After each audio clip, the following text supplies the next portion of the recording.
I have tremendous pleasure in requesting Professor Harish Chandra Verma to deliver his much awaited talk. Professor Harish Chandra.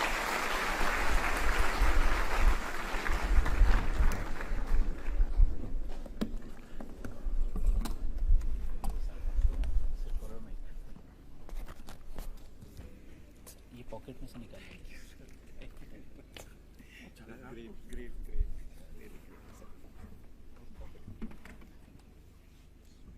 Time से मैंने खत्म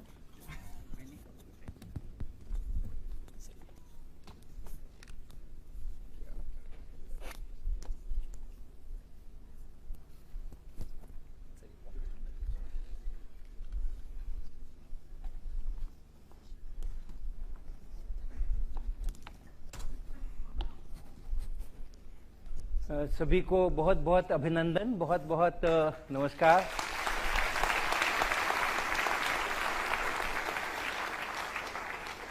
और कहते हैं कि अर्जुन बहुत भ्रमित थे युद्ध के मैदान में जाने के बाद भी कि युद्ध करें न करें, क्या उचित है क्या अनुचित है।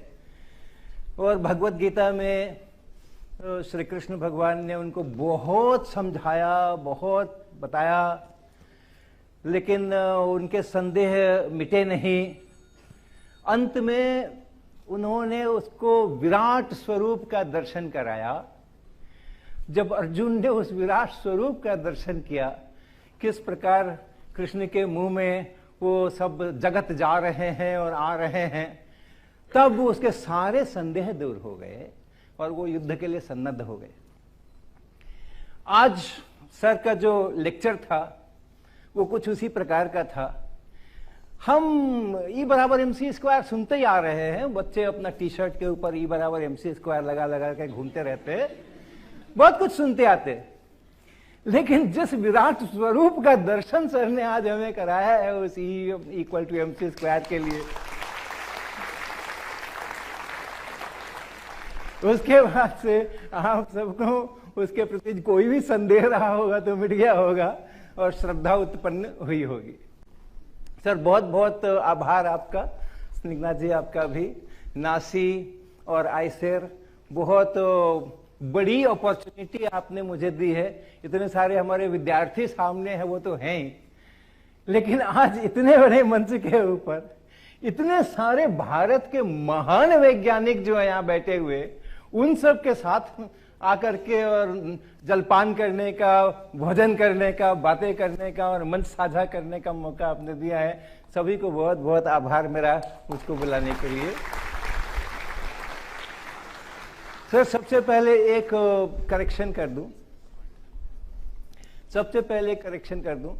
आपने 4 चित्र दिखाए, 2 थे concepts of physics volume 1 volume 2 और नीचे थे सॉल्यूशंस उनके। वो सॉल्यूशंस मेरे लिखे हुए नहीं है, लिखा हुआ है, मेरा नाम लिखा हुआ है, वो भी मैंने नहीं लिखा है।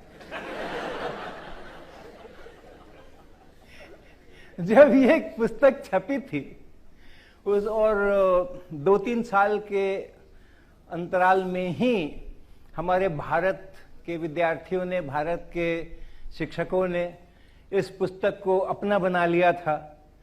तब मेरे प्रकाशक ने मुझसे कहा था कि आप इसके सॉल्यूशंस लिख दो, और मैंने उनको मना किया था कि मैं इसके सॉल्यूशंस नहीं लिखना चाहता हूं, क्योंकि जब ये किताब लिखी जा रही थी उस समय में मुझे बिल्कुल पक्का यकीन था कि इस किताब को पढ़ करके इसके सवाल बनाते समय में बहुत सारे सवाल नहीं बनेंगे। बनते हैं क्या? नहीं बनते, इसीलिए तो लिखी थी मैंने। क्योंकि जब सवाल बन जाते हैं, आपने एक सवाल पढ़ा, न्यूमेरिकल प्रॉब्लम है या मैथमेटिक्स का प्रॉब्लम है, आपने उसको पढ़ा, उसके ऊपर आपने अटेम्प्ट किया और वो बन गया, आसानी से बन गया, तो आपने क्या सीखा? आपने कुछ भी नहीं सीखा, क्योंकि आपको पहले से मालूम था तभी तो बन गया। आपको पहले से चीजें मालूम थी तभी तो बन गया ना सवाल। अगर न मालूम होता तो कैसे बनता? तो आपसे अगर कोई सवाल बन जाता है तो आप याद रखिए, आपको एक उत्साह का निर्माण होता है। अरे वाह, सवाल बन गया, उत्तर भी मिल गया। एक उत्साह का निर्माण होता है, वो अपने आप में एक अच्छी चीज है। आप उत्साह में रहेंगे तभी अच्छे काम करेंगे, तो वो एक उसका है। लेकिन वो सवाल आपको कुछ नया सिखा कर नहीं गया है। लेकिन जो सवाल आपसे नहीं बना है, वो आपको बता रहा है कि कहीं ना कहीं आपको दोबारा पढ़ने की जरूरत है। कुछ ना कुछ छूट गया है, कुछ ना कुछ छूट गया है। हम पढ़ते तो हमें हाँ ठीक है ठीक है ठीक है ठीक है, लेकिन वो उसके अंदर में छोटी छोटी जो उसके आप माइंड थोड़ा बड़े से देखते हैं तो आपको तो सब कुछ बड़ा प्लेन अच्छा सा दिखता है। फिर जब आप नजदीक जाके देखते हैं तो आपको उसके स्ट्रक्चर्स का पता चलता है। फिर आप उस पर मैग्नीफाइंग ग्लास लगाते हैं, उसको कंपाउंड माइक्रोस्कोप के नीचे देखते हैं तो फिर को और भी ज्यादा चीजें उसकी दिखाई पड़ती हैं। फिर आप इलेक्ट्रॉन माइक्रोस्कोप पे जाते हो तो आपको एटम्स तक दिखाई पड़ना शुरू हो जाते हैं, उनके इमेजेस तक दिखाई पड़ना शुरू हो जाते हैं। तो हम जब इसको दूर से पढ़ते हैं, यानी एक सरसरी निगाह से पढ़ते हैं, फर्स्ट राउंड में पढ़ते हैं, तो कई सारे जो माइक्रो स्ट्रक्चर्स हैं कॉन्सेप्ट्स के, वो हम नहीं देख पाते हैं, नहीं देखना भी नहीं चाहिए। तो हमारा माइंड उन चीजों को ग्रहण नहीं करता है, मोटी मोटी चीजों को ग्रहण कर लेता है, लेकिन वो जो छोटी छोटी चीजें हैं उसके बीच में कॉन्सेप्ट्स की, वो छूट जाती हैं और कहीं ना कहीं वो कमी रह जाती है। ये प्रॉब्लम्स इसीलिए डिजाइन किए गए थे। जब प्रॉब्लम कोई नहीं बनता है तो घंटी बजती है, छूटा है कुछ, पता करो क्या छूटा है। फिर आप वापस जाओगे, दोबारा से पढ़ोगे, खुद से ही दोबारा बनाओगे, ये करोगे, थोड़ा उसके ऊपर 20 मिनट 25 मिनट, आधे घंटे 2 घंटे 4 घंटे लगाओगे, कभी कभी सप्ताह भर भी लगाओगे, फिर वो बनेगा। और जब वो बनेगा तो उसके प्रोसेस में न केवल वो एक कॉन्सेप्ट कोई गड़बड़ था जिसके लिए वो डिजाइन किया गया था प्रॉब्लम, वो साफ होगा, बल्कि उसके प्रोसेस में, उस स्ट्रगल पीरियड के प्रोसेस में आप बहुत कुछ सोचोगे, आप बहुत कुछ सोचोगे, सोच सोच के करोगे, इससे भी नहीं हुआ, उससे भी नहीं हुआ, उससे भी नहीं हुआ। ये सोचने की प्रक्रिया जितनी स्ट्रांग रहेगी वो आपकी क्षमताओं को बढ़ाएगी। तो इसलिए कोई सवाल न बने उस दिन आप सोच लेना, पहली बार में जब नहीं बने तो आप सोच लेना कि आज हमारा सेलिब्रेशन का दिन है। अभी तक तो सब ऐसे ही हो रहा था, सवाल बनते जा रहे थे तो क्या करना था, बन गए ठीक है ठीक है ठीक है ठीक है। जिस दिन नहीं बने वो उत्सव का दिन है। उस दिन पहले जा करके बढ़िया सा कुछ खाना पीना, डांस वांस कर लेना, फिर सवाल को फिर से बनाना, फिर बनेगा। तो इसलिए मैंने कहा कि ये सॉल्यूशन की किताब लिख करके मैं बच्चों से सोचने की ये अपॉर्चुनिटी छीन नहीं सकता। एक बार सॉल्यूशन आ जाते हैं सामने तो आप चाह कर भी आपको लगेगा कि मैंने बहुत ट्राई कर लिया, अब तो सॉल्यूशन देखना ही पड़ेगा। वो बहुत ट्राई कर लिया ये बहुत जल्दी आ जाता है अगर सॉल्यूशन पता है कि खड़ा है, और सॉल्यूशन नहीं है तो आता नहीं है। बहुत ट्राई कर लिया, ये बहुत देर में आएगा, और उतनी देर में आपका सवाल भी बन जाएगा, आप कॉन्सेप्ट भी समझ जाओगे, सब गड़बड़ियां भी ठीक हो जाएंगी। मैंने मना कर दिया था सर, और उस समय मेरे पब्लिशर ने मेरे को कहा कि आप मना कर रहे हो, लेकिन ध्यान रखना कुछ साल के अंदर में कोई ना कोई बंदा सॉल्यूशन के नाम पे कुछ ना कुछ जरूर छापेगा, और वो सॉल्यूशन की किताबें बिकेंगी, वो इलीगल कॉपीज होंगी, वो स्टूडेंट्स के लिए अच्छी चीज नहीं होगी, लेकिन आप उसको रोक नहीं पाओगे। इससे अच्छा है कि आप ही लिख दो, कम से कम ऑथेंटिक तो रहेगा। आप अपने हिसाब से लिखोगे तो कुछ छिपा भी लोगे, कुछ सामने भी लाओगे, लोग लिखेंगे तो पता नहीं क्या क्या लिखेंगे। तो मैंने फिर भी उनको मना कर दिया कि नहीं, अगर कोई जो पाप करेगा वो नरक पाएगा, मैं क्यों नरक पाऊं, मैं तो पुण्य ही कमाऊंगा, मैं पाप नहीं करूंगा। मैंने नहीं लिखी, लेकिन उनका कहना बिल्कुल सही था।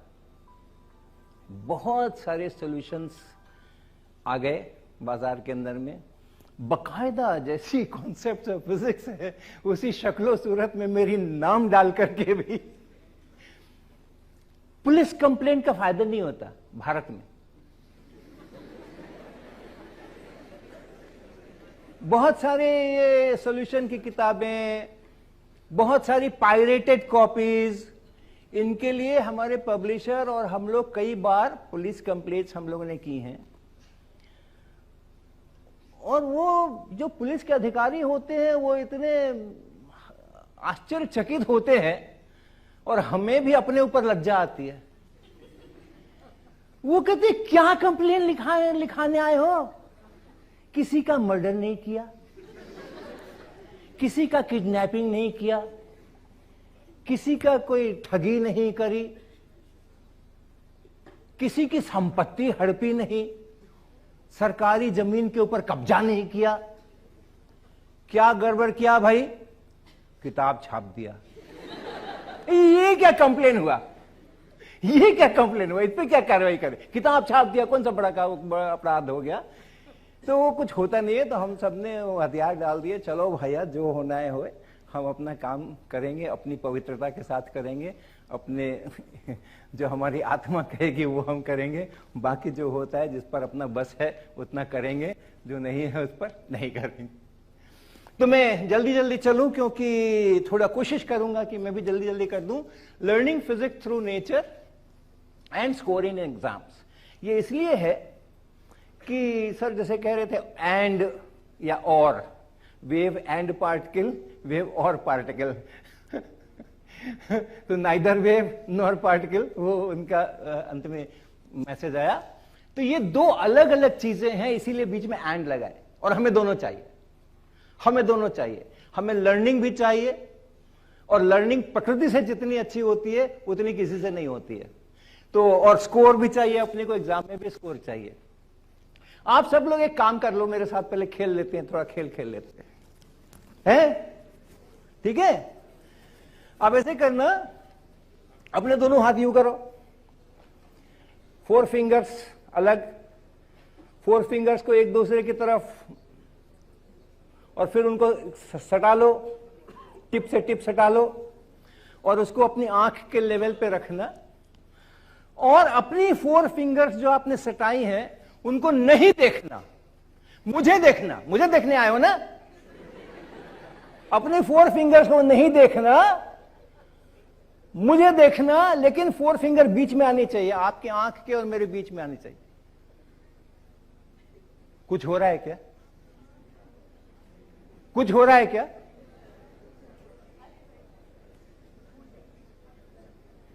आपको कुछ अटपटा सा दिख रहा है क्या? क्या अटपटा सा दिख रहा है?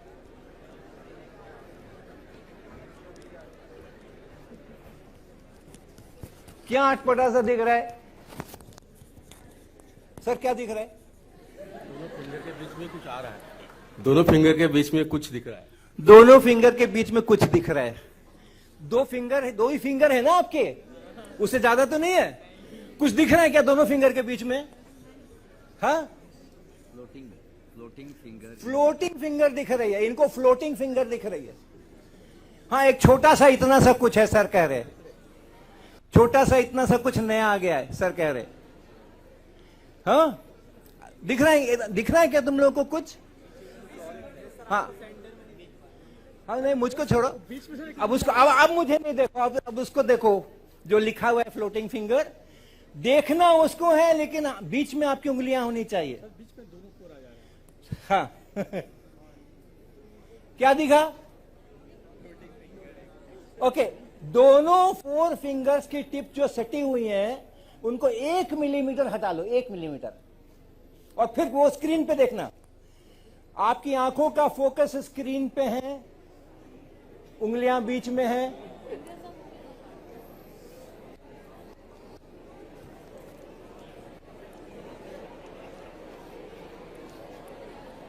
क्या दिखा? क्या दिखा? Floating fingers. फ्लोटिंग फिंगर बीच में फ्लोट कर रहे हैं ना? हाँ, चलो चलो चलो, कहानी, खेल खत्म।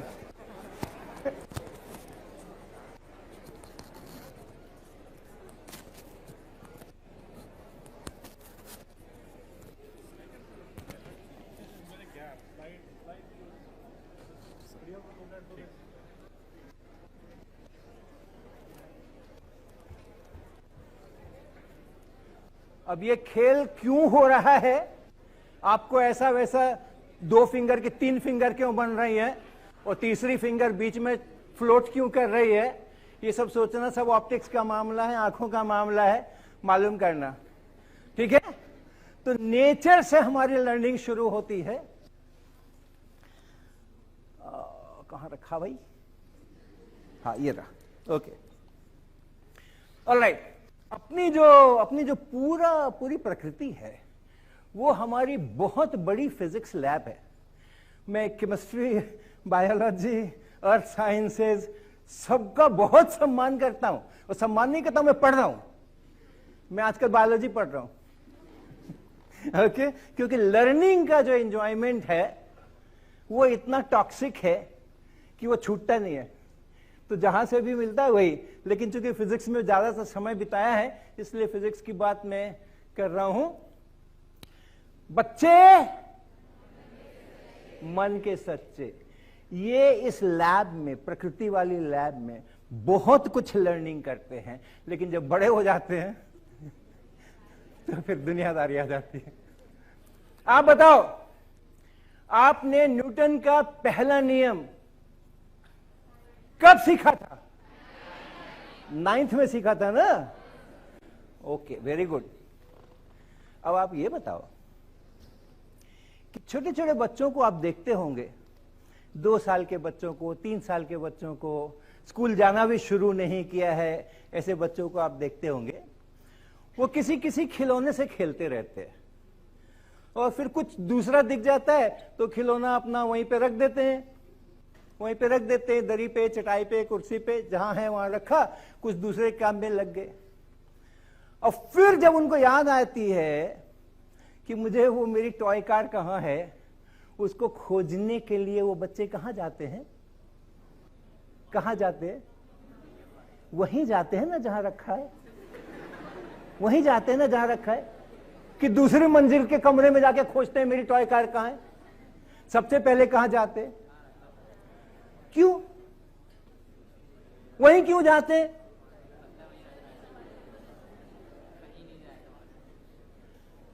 है ना? ठीक कह रहे हो। उनको पता है कि जो वस्तु विराम अवस्था में रहती है वो विराम अवस्था में ही रहती है, वो कहीं नहीं जाती है।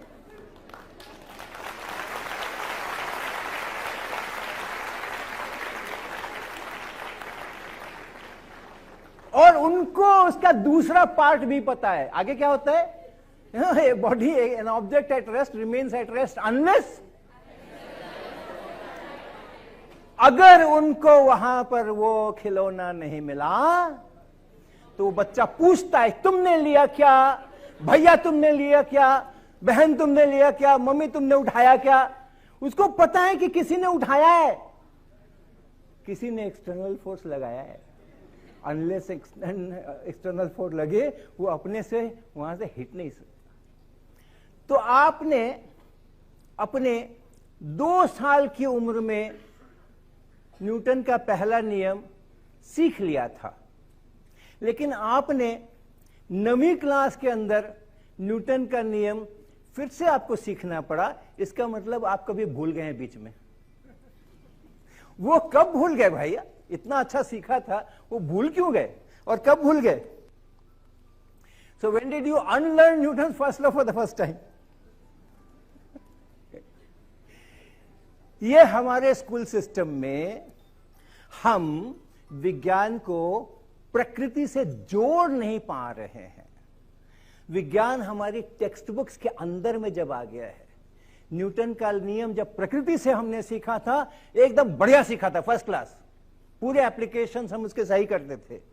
लेकिन फिर हमने टेक्स्ट बुक में उस न्यूटन के पहले नियम को कैद कर दिया, एक नाम दे दिया। पहले नाम नहीं था, 3 साल की उम्र में मुझे नाम पता नहीं था, ये न्यूटन फर्स्ट लॉ है, एक्सटर्नल फोर्स कुछ होता है, रेस्ट कुछ होता है, हमें नाम पता नहीं थे। ये जब नाम दे दिए गए और किताबों में बंद कर दिया गया और फिर से रीडिफाइन हो गया न्यूटन्स लॉ, जिसको प्रकृति से कोई मतलब नहीं है, जो टेक्स्ट बुक का क्रिएशन है, तो हम भूल गए। फिर हमें फिर से वो टेक्स्ट बुक वाला दोबारा पढ़ना पड़ा और उसके लिए हमें क्लास 9th तक इंतजार भी करना पड़ा। तो अब देखो प्रकृति से क्या क्या हो सकता है, फटाफट। Falling apples, nature shows falling apples to teach gravitation. मैं खटखट बढ़ूंगा, rapid round. Nature shows rainbow to teach us dispersion of light. Nature shows red sun and blue sky to teach scattering. Nature shows freezing of lakes to teach enormous expansion. आपको पता है ना, 4 degree Celsius पे पानी का density maximum होता है, और एक्वेटिक हमारे जो होते हैं उसी के अनुसार ठंडे में रहते हैं। Nature shows day and night to teach rotation of earth. ये दिन में और रात में। Summers and winter to teach us orbiting of earth around the sun. ये देखो, ये summer,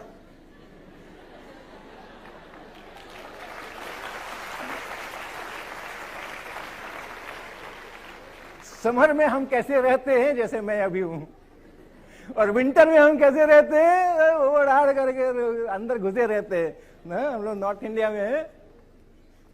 nature shows leaking pipes to teach parabolic paths of projectiles. ये देखो, आपको दिखता है क्या, आपको ये दिख रहा है क्या, ये यहां से ये पाइप है, ये पाइप लीक कर रहा है, और ये देखो, ये देखो, ये देखो, ये देखो, ये देखो, ऐसे ऐसे ऐसे ऐसे करके पानी जा रहा है। तो जितनी चीजें हम लोग करते हैं ना, प्रकृति ने बहुत कुछ करके रखा है। Hot and cold tiles, comfortable chappals. Guest house के अंदर फर्श ठंडा ठंडा था सुबह सुबह में, तो मैंने सोचा चप्पल है क्या, तो देखा हाँ सर रखी हुई है। गेस्ट हाउस में सारी व्यवस्था एकदम चाक चौबंद है, चप्पल रखी हुई, हमने फट से उसको पहन लिया और वो ठंडा ठंडा लगना मेरा बंद हो गया।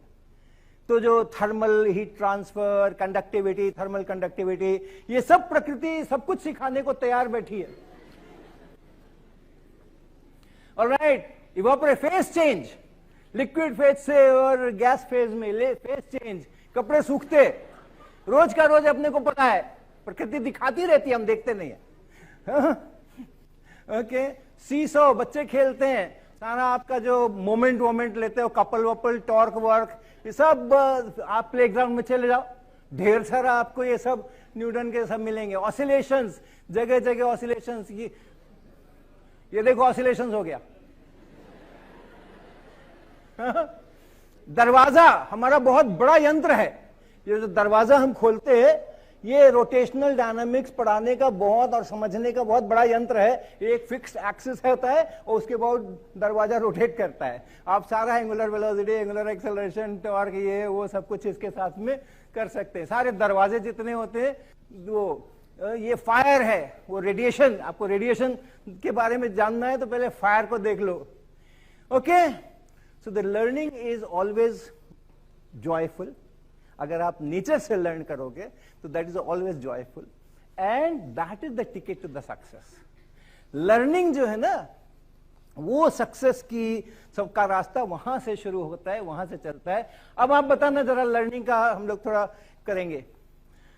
आप सबने पढ़ा है ना, सॉलिड, लिक्विड और गैसेस 3 फेज होते, और कुछ सॉलिड्स कहते हैं जिनका क्या फिक्स रहता है और क्या बदलता है, शेप फिक्स रहता है और वॉल्यूम भी फिक्स रहता है।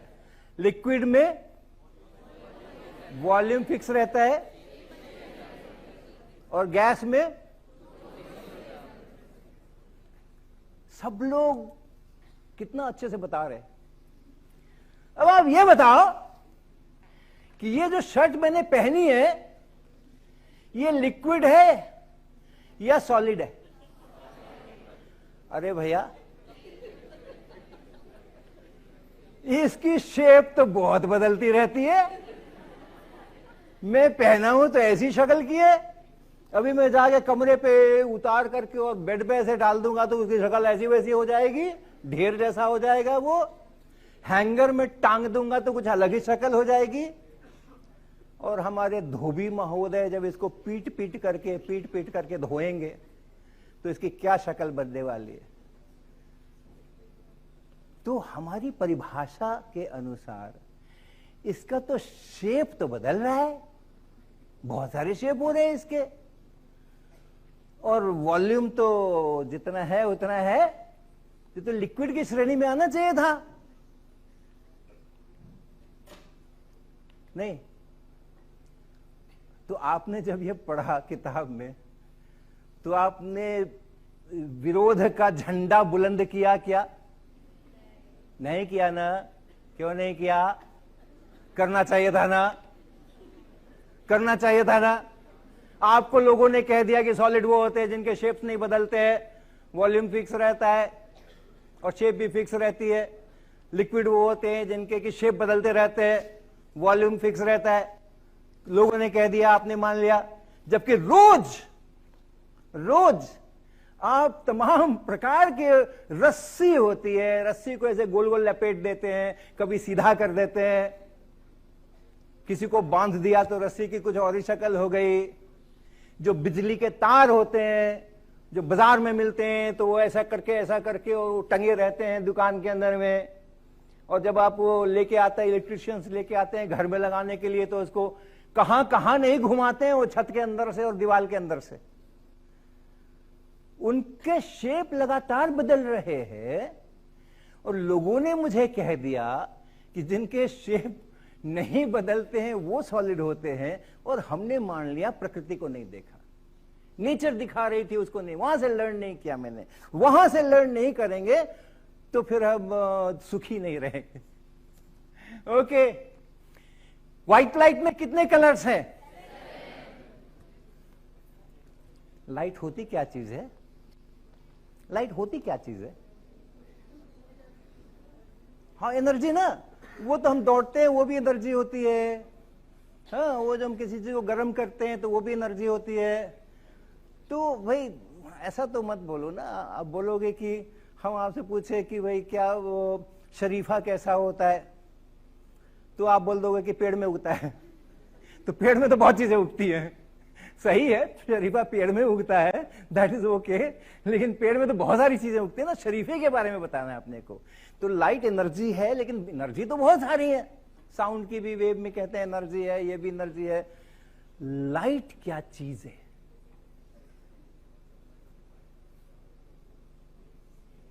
वेव्स है ना? अच्छा, कुछ लोग कह रहे हैं कि वेव्स है। कैसी वेव है? ईएम वेव है। देखो, जैसे जैसे शब्द आते हैं वैसे वैसे आपको याद आ जाता है। हाँ, ये ईएम वेव का क्या मतलब? ई किस लिए, एम किस लिए? Very good.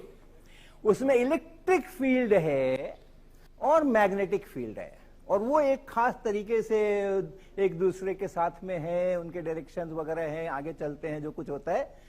तो लाइट जो है वो इलेक्ट्रिक फील्ड और मैग्नेटिक फील्ड का कॉम्बिनेशन है। इलेक्ट्रिक फील्ड लाल, पीला, नीला, हरा होता है क्या? पढ़ा है ना आपने इलेक्ट्रिक फील्ड? एक चार्ज रख दो तो उसके कारण से इलेक्ट्रिक फील्ड Q/4πε0r²। पढ़ा है ना?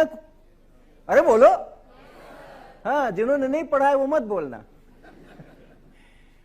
तो आपने जब इलेक्ट्रिक फील्ड पढ़ा था, उस समय किसी ने कहा था कि इलेक्ट्रिक फील्ड लाल, पीले, नीले, हरे, गुलाबी होते हैं? आपने मैग्नेट पढ़े, मैग्नेटिक फील्ड पढ़े, मैग्नेटिक फील्ड लाइंस बनाते हैं आप। जब आपको मैग्नेटिक फील्ड पढ़ाया गया था तो आपको बताया था कि मैग्नेटिक फील्ड भी कुछ नारंगी होते हैं, कुछ बैगनी होते हैं, कुछ ब्लू होते हैं क्या? तो इलेक्ट्रिक फील्ड और मैग्नेटिक फील्ड का कॉम्बिनेशन में रंग कहां से आ सकता है? जब इलेक्ट्रिक फील्ड में रंग नहीं है, मैग्नेटिक फील्ड में रंग नहीं है, तो इलेक्ट्रोमैग्नेटिक वेव के अंदर में रंग कैसे आ सकते हैं? 7 या 15? हाँ, फ्रीक्वेंसी में रंग आते हैं क्या? मैं पेंडुलम ऐसा करूंगा तो वो लाल, पीला, नीला हो जाएगा क्या? वो तो फ्रीक्वेंसी तो दे दी मैंने, वाइब्रेटर एक लगा दिया, good good good good good good, वो रंगीन हो जाता है क्या? वाइब्रेट करने से, फ्रीक्वेंसी बढ़ा देने से, खूब सारी फ्रीक्वेंसी करने रंगीन हो जाता क्या? साउंड तो रंगीन नहीं होती। साउंड में फ्रीक्वेंसी है कि नहीं? साउंड में फ्रीक्वेंसी है ना? कितने से कितने हर्ट्ज सुनते हैं हम? 20 से 20,000 सुनते हैं। कभी टेस्ट किया है? करके देखना, 20 से 20,000 नहीं सुनते हैं। हमने कहा, हमने करके देखा हुआ है। ओके, तो साउंड में भी फ्रीक्वेंसी है ना और वेवलेंथ है, उसमें तो रंग नहीं आते। तो आप सवाल नहीं उठा रहे हो, लोग जो कह दे रहे हैं मान ले रहे हो। लोगों ने कह दिया इलेक्ट्रिक वेव होता है, हाँ ठीक है होता है, मैग्नेटिक वेव होता है, हाँ ठीक होता है, इलेक्ट्रोमैग्नेटिक वेव होती है, हाँ ठीक होती है, व्हाइट में 7 कलर्स होते हैं, हाँ ठीक है होते हैं। ये थोड़ा यहां से बाहर निकलो, ये जो कह दिया सो मान लिया। ये संस्कार जो हमारे स्कूल सिस्टम में पढ़ रहे हैं, ये गलत संस्कार है। जो कह दिया मान लिया, ये हमारी भारतीय संस्कृति का थोड़ा सा अंग है। बड़ों की बात मानना चाहिए, गुरुओं की बात मानना चाहिए, शिक्षकों की बात मानना चाहिए, जो ग्रंथ हैं उनमें जो लिखा हुआ है उस पर श्रद्धा रखनी चाहिए। लेकिन हमारी संस्कृति में शास्त्रार्थ का भी उतना ही महत्व है। शास्त्रार्थ भी होना चाहिए, और शास्त्रार्थ तब होगा जब हम नहीं मानेंगे, हम अपनी सोच लगाएंगे, दूसरे अपनी सोच लगाएंगे, तब वहां पर फिर शास्त्रार्थ होने की संभावनाएं बनेंगी। तो अपने को ना इस तरीके से खटाखट चीजें नहीं माननी चाहिए। और सबके सब आजकल मार्क्सवादी हो गए। इम्तिहान क्यों देते हो? मार्क्स लाने के लिए। सबके सब मार्क्स चाहिए, नंबर चाहिए, इम्तिहान में नंबर चाहिए, मार्क्स चाहिए। क्या करोगे मार्क्स लेकर के? मार्क्स तो एक संख्या है ना केवल। मार्क्स क्या है? ग्रेड कार्ड पे क्या लिखा होता है? एक नंबर लिखा होता है। वो 60 लिखा है कि 80 लिखा है कि 83 लिखा है कि 95 लिखा है कि 97 लिखा है, 98 लिखा है। क्या करोगे मार्क्स लेकर के? और 5वीं 6वीं क्लास के मार्क्स लेके क्या करोगे? बोर्ड वाले मार्क्स तो फिर भी दिखाने पड़ते ना। कहीं अप्लाई करोगे तो 10वीं में क्या डिवीजन आया, कितने परसेंट डिस्टिंक्शन आया, और वो 12वीं का दिखाना पड़ता है। ये 4थी क्लास के अंदर के मार्क्स लेके क्यों झगड़ा करते हैं? और 8वीं क्लास के मार्क्स लेके क्यों झगड़ा करते हैं? मार्क्स से लर्निंग नहीं आती है, उससे एक्सेलेंस नहीं होता है। एक्सेलेंस से मार्क्स मिल सकते हैं। अगर मैंने लर्निंग की है तो मुझे मार्क्स मिल सकते हैं। अगर मैंने लर्निंग नहीं भी की है तो भी मुझे मार्क्स मिल सकते हैं। बोलो हाँ कि नहीं? मैंने नहीं लर्निंग की, मैंने चीजों को ठीक नहीं समझा, फिर भी हम अच्छे नंबर ला सकते हैं कि नहीं? ला सकते हैं ना। करने क्या है, किताब रट जाओ, उठाओ अपना टेक्स्ट बुक, पूरी की पूरी रट जाओ। और रटने में तो हमारे बच्चे बड़े माहिर होते हैं, बड़े माहिर होते हैं, और छुटपन से रटते हैं। जब वो जाते हैं ना स्कूल में, पहले स्कूल में, तो उनको राइम्स सिखाई जाती है सबसे पहले, नर्सरी। Twinkle twinkle. अब वो बच्चा जो पहली बार जा रहा है स्कूल के अंदर में, नर्सरी में, न उसको लिटिल का मतलब पता है, न उसको ट्विंकल का मतलब पता है, न उसको स्टार का मतलब पता है, लेकिन कितनी जल्दी याद कर लेता है ना। छोटा सा बच्चा रहेगा, जब वो घर में अतिथि आएंगे तो बच्चे से क्या, अंकल को राइम सुनाओ।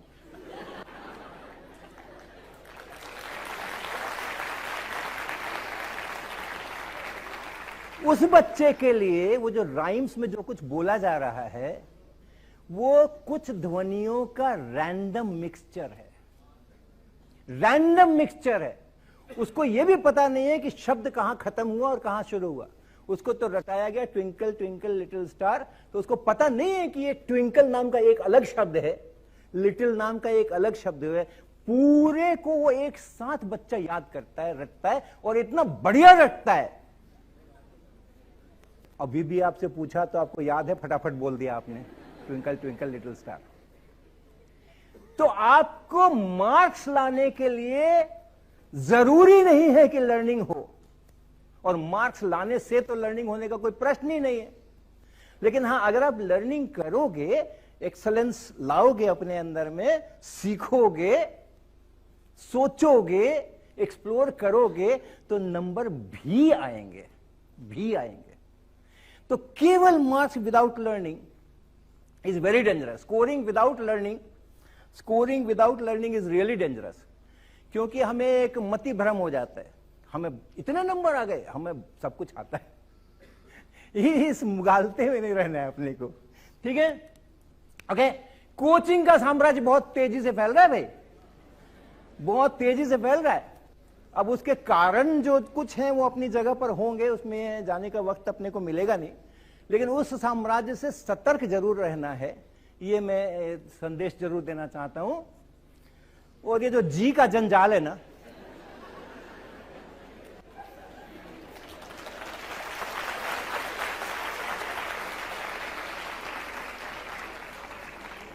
ये तो बहुत बड़ा जंजाल है, ये बहुत बड़ा जंजाल है।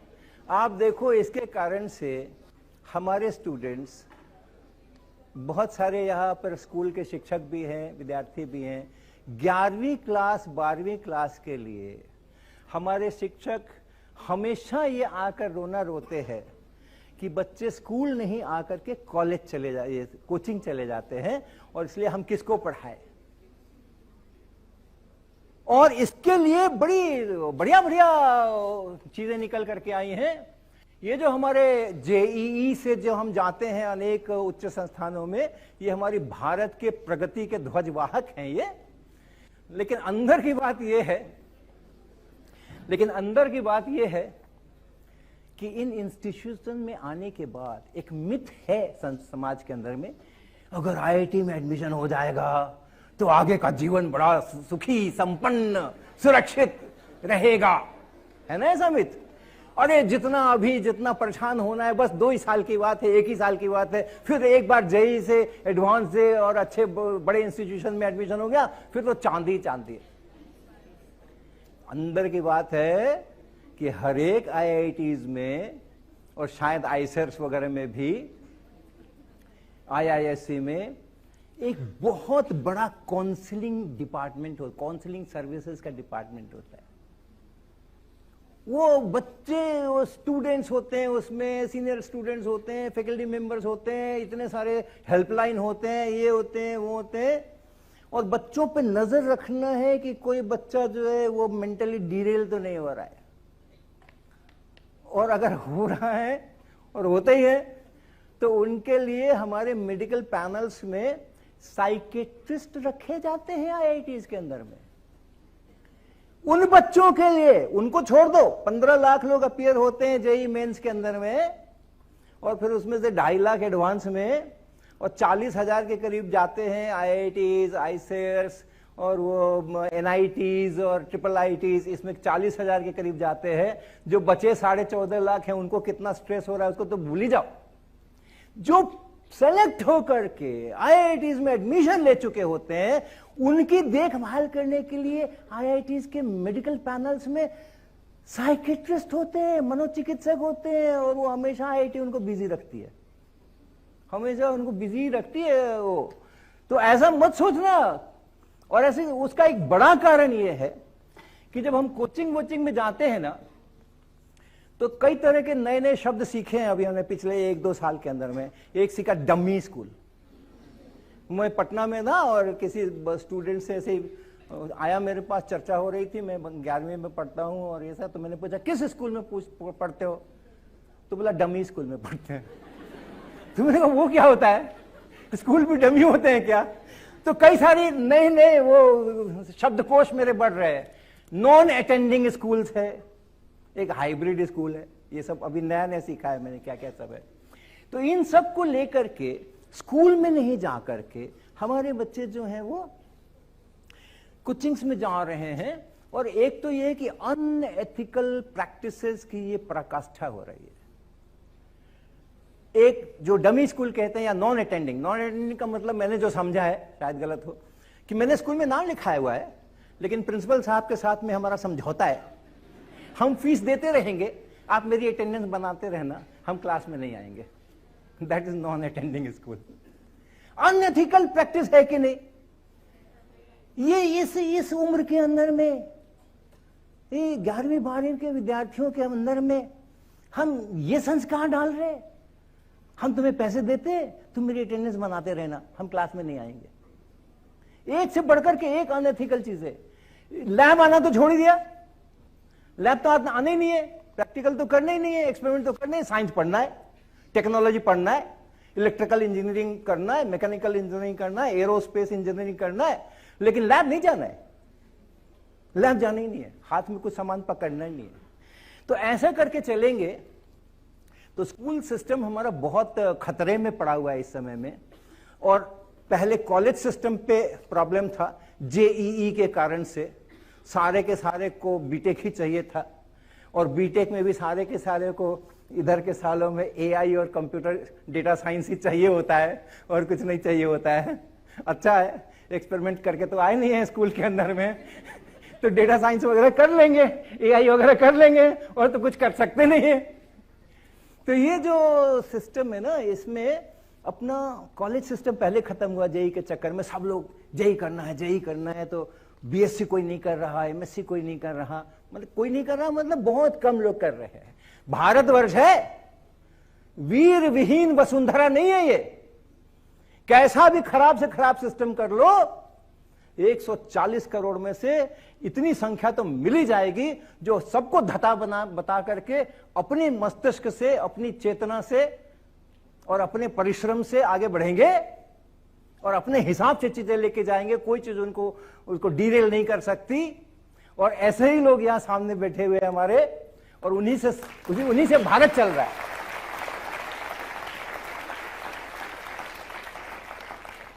लेकिन बड़ा भारत जो उसके नीचे है वो कितने कष्ट में है, उसका भविष्य कितना कष्टमय है, जो कि स्कूल सिस्टम को अब वो नीचे जा रहा है। मेरे को 8वीं क्लास के बच्चे ने 3 दिन पहले ईमेल लिखा कि मैं जेई की तैयारी कर रहा हूं, और पता नहीं किसका तो नाम बताया कि उस कंपनी का फाउंडेशन कोर्स कर रहा हूं। तो 11वीं 12वीं का 9वीं 10वीं 8वीं 6ठी पूरा सिस्टम, अभी जैसे 11 12 में बड़ी प्रॉब्लम हो रही है। लोग स्कूल छोड़ करके या तो कोटा, हैदराबाद, यहां वहां चले जाते हैं, तो सीधे ही गायब हो गए, या तो फिर नॉन अटेंडिंग बना लिया और कुछ कर लिया। ये अगर हमारा नीचे नीचे तक आ जाएगा तो क्या होगा आप सोचना। ओके, ये कोचिंग वोचिंग करके हम बच्चों को क्या संदेश देते हैं। और आजकल तो मैंने देहरादून में देखा सर, वो एक भवन था, उसके आगे उसका दीवार के ऊपर उसका लिखा हुआ था, और पटना में भी देखा, 2 जगह देखा मैंने। नर्सरी से क्लास 8 तक के विद्यार्थियों के लिए कोचिंग की व्यवस्था है, और उसके नीचे लिखा था सीबीएसई के नए पाठ्यक्रम के अनुसार। आ गई है। पटना में मैं गया, वहां मैंने देखा एक जगह पर ऐसा ही, और देहरादून में मैंने गया तो वहां देखा ऐसा ही। आप बच्चों को क्या संदेश दे रहे हो? आप बच्चों को यह संदेश दे रहे हो, you are good for nothing. आपसे तो हो ही नहीं सकता। आप तो स्कूल में जो पढ़ाया जाता है आप कर ही नहीं सकते, ना स्कूल में समझ सकते हो, ना अपने से पढ़ के समझ सकते हो। आपको तो कोचिंग लेना जरूरी है, आपको तो हेल्प लेना जरूरी है। आपको कोई हेल्प नहीं करेगा तो आपका काम नहीं चलेगा। और ये चलता रहता है आगे तक। और खुदा न खास्ते गलती से अगर जेईई एडवांस में पास करके आईआईटी में एडमिशन हो गया तो ये सारी बैसाखियां एक साथ हट जाती हैं। बचपन से मुझे अपने पैरों पे चलना नहीं सिखाया गया, बचपन से मुझे व्हीलचेयर दी गई, बचपन से मुझे क्रंचेस दे दिए गए, बैसाखियां दे दी गई, और हर कदम पे जहां मैं लड़खड़ाता था कोई ना कोई पकड़ने वाला मौजूद रहता था। और एक बार मैंने आईआईटी में एडमिशन ले लिया, अचानक से सब कुछ छिन गया। क्या होता है फिर ऐसे बच्चे का, क्या होता है आप सोचो। जो आईआईटी में पास कर गए मैं उनकी बात कर रहा हूं, जो आईआईटी में एडमिशन जिनका हो गया मैं उनकी बात कर रहा हूं। पहले सेमेस्टर के एग्जाम में आईआईटी कानपुर में, जिस साल मेरी सेवानिवृत्ति हुई थी 2017 में, 97 स्टूडेंट्स फेल किए थे फर्स्ट ईयर के एग्जाम में। 97 स्टूडेंट आउट ऑफ 400। अभी तो संख्या उनकी 400 से 1200 के कितने एडमिशन हो रहे। उस समय मेरे 2017 में 400 कुछ 10-20 एडमिशन होते थे, 97 लोग फेल किए थे आईआईटी के पहले एग्जाम के अंदर में, पहले सेमेस्टर के एग्जाम के अंदर में। और आपको पता है आईआईटी वाले कितने पे फेल करेंगे और कितने पे पास करेंगे पहले नहीं बताते। इम्तिहान हो जाता है तब भी नहीं बताते, कापियां जच जाती है तब भी नहीं बताते, किसी को पता नहीं होता है कितना और कितने पे पास होगा कितने पे फेल होगा। फिर उनका वो टेबुलेशन हो जाता है, फिर ग्राफ स्टैटिस्टिकल एनालिसिस, ये नॉर्मल कर फलाना ढिमाका, ये बड़ा लंबा चौड़ा खींच खाच करके तब टीम बैठती है और सोचती है कि कहां पे रखा जाए कट ऑफ, कितने लोगों को फेल कर दिया जाए, कितने को पास कर दिया जाए। The rules of the games are decided after the game is over.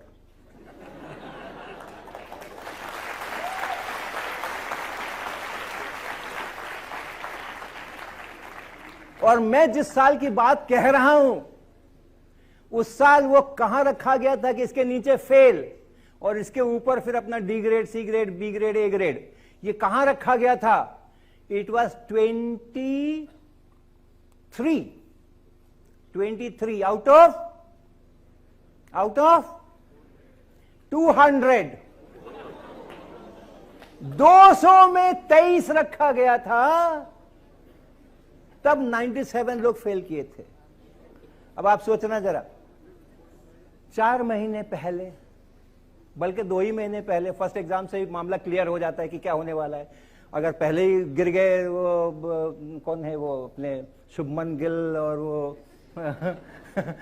कौन है कैप्टन, कौन है अभी, रोहित शर्मा, हाँ, तो पहले ही में गिर गए तो पता ही है कि आगे क्या होने वाला है, तो पहले ही एग्जाम में पता हो जाता है। आप सोचो जिस बच्चे को 2 महीने पहले जेईई एडवांस पास करने के कारण से इतना महिमा मंडित किया गया था, जगह जगह उसकी तारीफें हुई थी, इतना ये हुआ था, वो मालाएं पहनाई गई थी, उसका नाम हुआ था, रिश्तेदारों के अंदर में नाम हुआ था कि फलाने का बेटा देखो, बेटी जो है सो आईआईटी में चली गई, एडमिशन हो गया उसका। 2 महीने बाद वो अगर अपना ग्रेड कार्ड वहां देखता है आईआईटी में कि मेरे को 100 के अंदर में 5 नंबर मिल रहे हैं, 12 नंबर मिल रहे हैं, 11 नंबर मिल रहे हैं, क्या दशा होती होगी उसकी?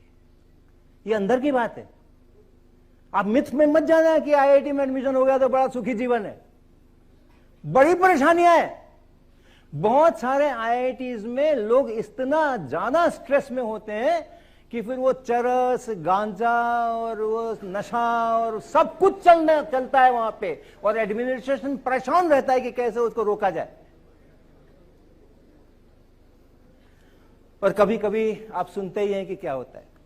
और ये जो हाइब्रिड स्कूल नाम की चीज हुई है ना, उसके अंदर में जो 11-12 है उसमें से वो कहते हैं कि भाई देखो ऐसा है कि ये जेईई सेक्शन है, मेरे स्कूल के जो शिक्षक हैं वो इसको साइंस नहीं पढ़ाएंगे, आप उनको हिंदी अंग्रेजी पढ़ाते रहना, हाँ, और वो जेईई पढ़ाने के लिए कोचिंग इंस्टीट्यूट के लोग जो हैं वो आकर के पढ़ाएंगे, फिटजी वाले आकर के यहाँ पे। अच्छी बात है कि कम से कम भागदौड़ नहीं करनी है, स्कूल के अंदर में ही पढ़ाने के लिए लोग आ रहे हैं। शिक्षकों को हम क्या संदेश दे रहे हैं अपने स्कूल के शिक्षकों को? जैसे कोचिंग वालों को के पास आपको जाना पड़ेगा, शिक्षकों को भी हम वही कह रहे हैं। अपने स्कूल के शिक्षकों को एडमिनिस्ट्रेशन क्या संदेश दे रहा है? आपसे कुछ नहीं होगा, हमें फिटजी से लेके आना पड़ेगा, एलन से लेके आना पड़ेगा, यहां से रेजोनेंस से लेके आना पड़ेगा, 4 शिक्षक वो भेजेंगे, और वो कभी अपने सबसे अच्छे शिक्षक नहीं भेजते हैं इस तरह के स्कूलों के अंदर में। तो ये जो जंजाल है ना, ये बड़ा मुश्किल है। कमिटेड एंड कॉम्पिटेंट टीचर्स ये इंडेंजर्ड स्पीशीज में आ गया है।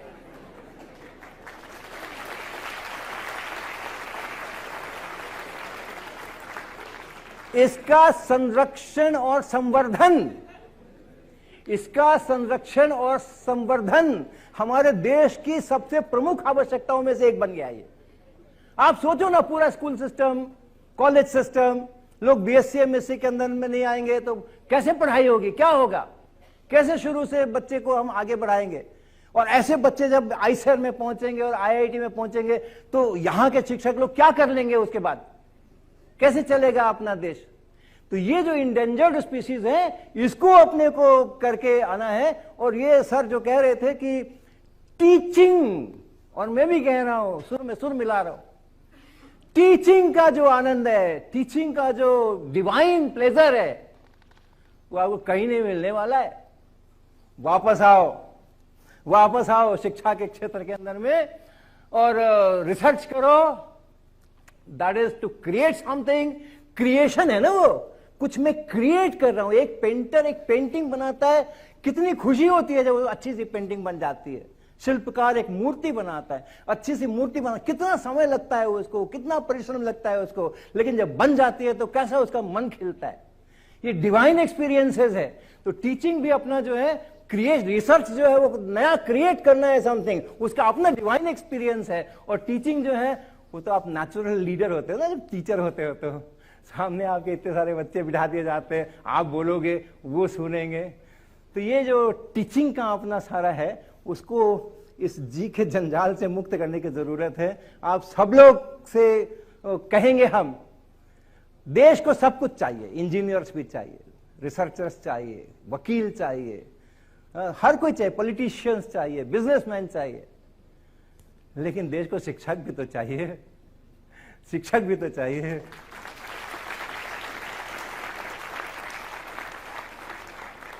पंद्रह लाख लोगों में से 40,000 में जाने की अगर आप हिम्मत रखते हो